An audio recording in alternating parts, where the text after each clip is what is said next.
There are movies you watch once and forget about the moment the credits roll. You move on, you find something else, and within a week the whole thing has faded from your memory like smoke in the wind. Then there are movies that do something entirely different. Movies that grab you by the collar the first time you watch them and simply refuse to let go. Movies that you find yourself thinking about days later, quoting to friends who haven't seen them, rewatching on quiet nights when nothing else feels right. Tombstone is that second kind of movie, and it always has been. Released in December of Tombstone was not supposed to be anything more than a well-made western with a strong cast and a familiar story. The real events surrounding Wyatt Earp, Doc Holliday, and the gunfight at the OK Corral had been told on screen before, in various forms and with varying degrees of success. There was no particular reason to believe that this version would be any different, that this particular retelling would somehow transcend the genre and become something people were still passionately quoting and rewatching 3 decades later. But that is exactly what happened, and the reasons why it happened are far more complicated and surprising than most fans have ever realized. Because behind the gunfights and the iconic one-liners and the glorious mustaches and Val Kilmer's career-defining performance, there was a production in absolute chaos. There were firings and walkouts and secret arrangements and script battles and personal feuds that played out in the blazing Arizona heat while the cameras were rolling.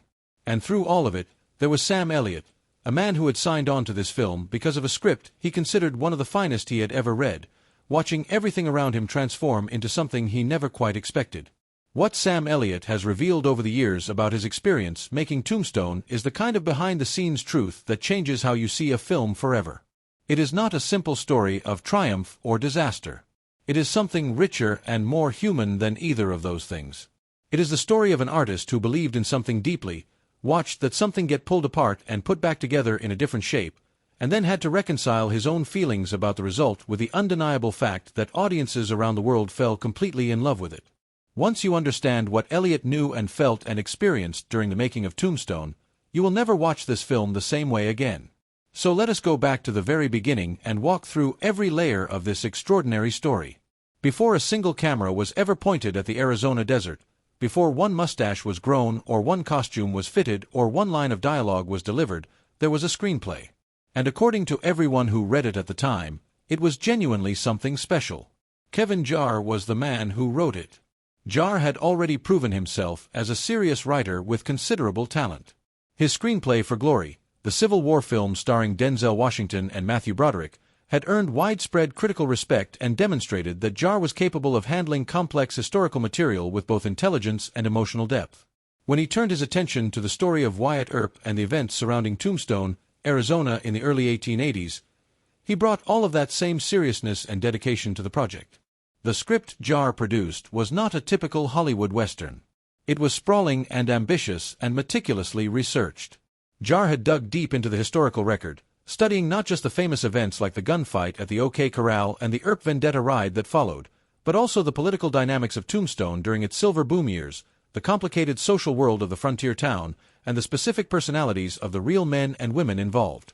The result was a screenplay that treated its historical subjects as fully realized human beings rather than mythological figures, giving each of them genuine complexity and inner life. Sam Elliott read that script and was, by his own account, completely floored by it. The character of Virgil Earp, Wyatt's older brother who served as the town marshal of Tombstone, was given particular depth and dimensionality in Jarre's vision. Virgil was not simply a supporting character existing to prop up his more famous brother's story. He was a man with his own strong moral convictions, his own sense of responsibility toward the law and the community he served, and his own private wounds and vulnerabilities. Elliott recognized immediately that this was the kind of role an actor could truly sink his teeth into, the kind of fully drawn character that only comes along rarely in any career. He signed on to the film in large part because of what Jarre's script promised him, and his excitement about the project was genuine and deep. What he could not have known at that point was how dramatically and painfully that promise was about to be broken. Kevin Jarre was not just writing Tombstone. He was also set to direct it, making this project his feature directorial debut. It was a significant undertaking for someone stepping into the director's chair for the first time, managing a large budget, a sprawling story, a massive ensemble cast of major Hollywood names, and the relentless physical demands of filming in the Arizona desert during the summer months. The weight of all those responsibilities combined, and within the first month of production, serious problems began to emerge. Jar was struggling to keep pace with the demands of the production. Essential shots were not being captured on schedule. The production was falling behind and the costs were mounting. The studio, growing increasingly anxious about what was happening, made a decision that was swift and brutal. Kevin Jar was removed from the director's chair. The man who had conceived and written this entire vision, who had spent years researching and crafting the story from the ground up, was fired from his own project before the production had even found its footing. The impact on the cast was immediate and severe. Michael Biehn, who had been cast as the cold and menacing Johnny Ringo and who was also a close personal friend of Jar's, seriously considered walking off the film in protest. The atmosphere on set shifted overnight from one of excitement and creative energy to something far more tense and uncertain. George P. Cosmatos was brought in as the replacement director. Cosmatos was known for making large, muscular, commercially successful action films, and he brought a corresponding philosophy to the set of Tombstone. His approach was authoritarian and uncompromising. One of his first major decisions was to scrap almost everything that Jar had already managed to film during that first chaotic month, essentially starting the entire production over from scratch. Among the material he added to the film was the spectacular and extremely violent Mexican wedding massacre that opens the finished movie, a sequence that announces the film's brutal intentions immediately and sets the tone for everything that follows. But Cosmatos' style created enormous and sustained friction throughout the production. The tension on set became so intense and so constant that reports from the time indicate as many as 17 crew members either walked off the production or were outright fired during filming. The conflict with cinematographer William Fraker became almost legendary in its intensity.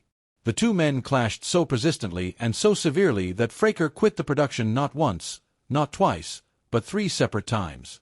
The situation deteriorated to the point where Fraker and Cosmatos were allegedly ramming golf carts into each other on the set, a detail that sounds like something invented for comedic effect but which multiple people present have confirmed actually happened. Producer James Jacks had to personally intervene each time to convince Fraker to return, reminding him that despite everything, the footage they were capturing was extraordinary. Fraker himself later acknowledged this, admitting that the quality of what was ending up on screen was ultimately the only thing that kept him from walking away permanently. Now here is where the story of Tombstone takes its most stunning and consequential turn.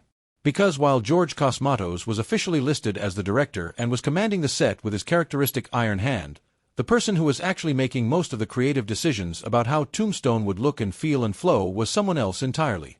Kurt Russell, who was playing Wyatt Earp and who had significant producer involvement in the project, was effectively directing the film himself. Every single morning during production, Russell was working behind the scenes putting together the day's shot list. He was collaborating closely with producer James Jacks to shape the film's overall creative direction.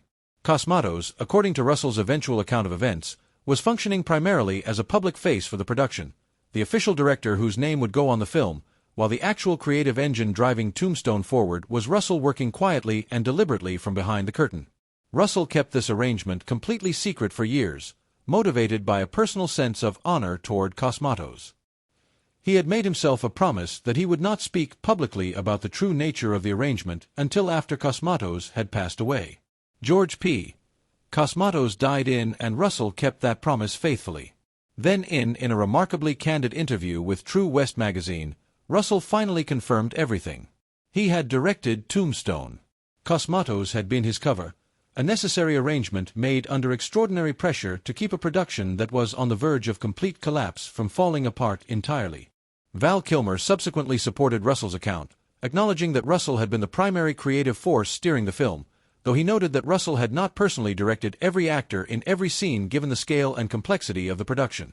Michael Biehn also confirmed that Russell had never actually given him any direct acting direction, which Biehn used to suggest the arrangement was more complicated and nuanced than a simple shadow director situation. But the fundamental reality was clear and undeniable. Without Kurt Russell stepping up and quietly taking control of a ship that was rapidly sinking, Tombstone as the world knows and loves it would almost certainly never have existed.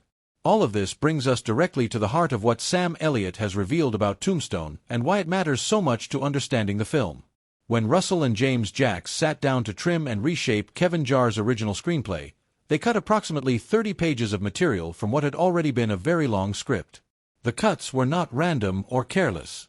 Russell had a clear and specific creative vision for what he wanted Tombstone to be, and that vision was centered on the relationship between Wyatt Earp and Doc Holliday.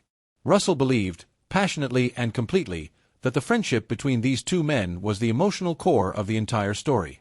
He later described it publicly as one of the great love affairs in American history between two men, something he called strange, violent, and largely unspoken but rooted in a loyalty and devotion that ran deeper than almost anything else either man had ever known. For Russell, every creative decision about the film needed to serve and strengthen that central relationship.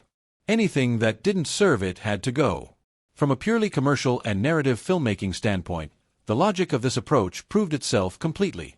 The finished Tombstone is lean, propulsive, and emotionally concentrated in a way that keeps audiences riveted from beginning to end.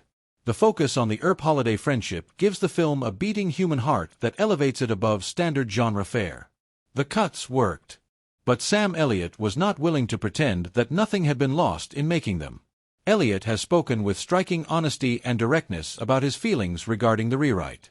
He described Jar's original script as one of the finest screenplays he had ever read in his entire career, a document of genuine artistic ambition and historical richness that deserved to be realized fully.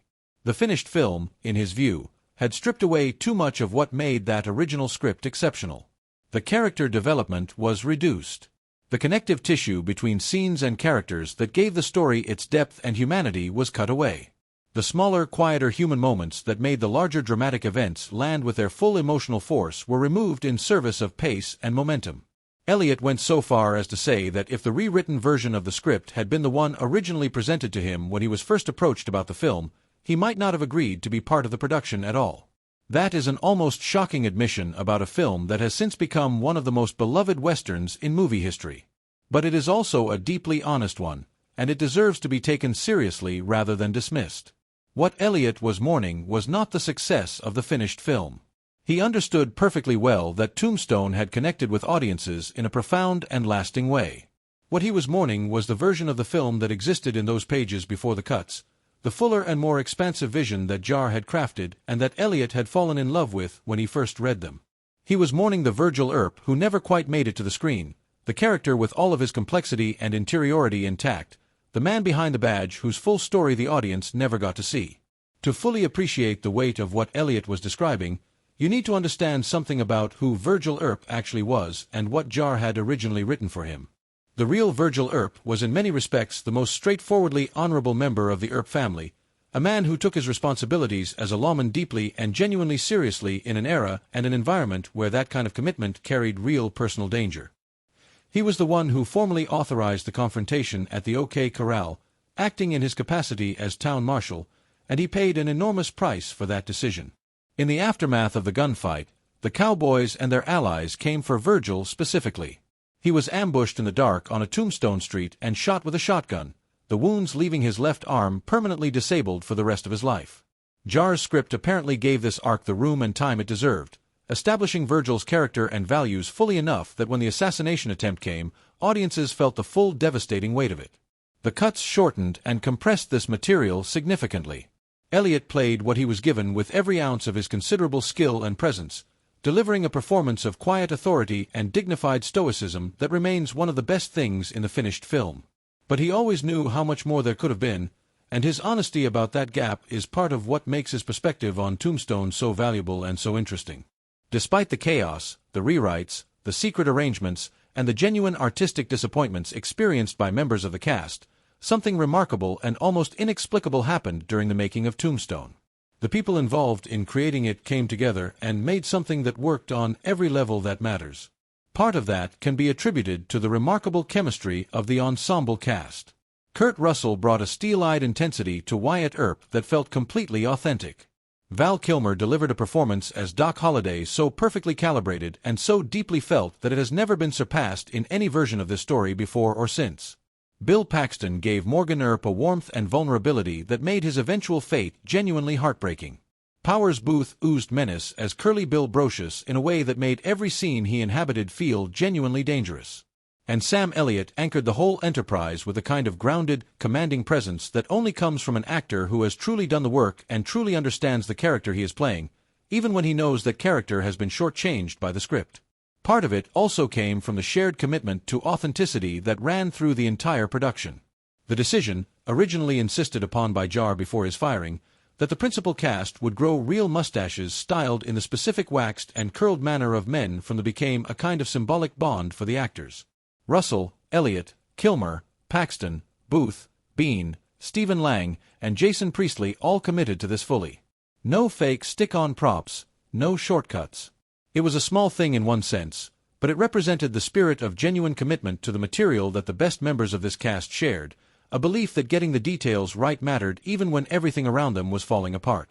Tombstone has now been a part of the cultural conversation for well over 30 years, and its hold on audiences shows absolutely no signs of loosening. The lines are still quoted constantly. The performances are still celebrated and debated. Val Kilmer's Doc Holliday is still regularly cited as one of the greatest performances in the history of the Western genre. The film still gets passed down from parents to children and from friends to friends, finding new audiences who discover it and immediately understand why it has endured. Sam Elliott looks back on all of this from a position of genuine complexity.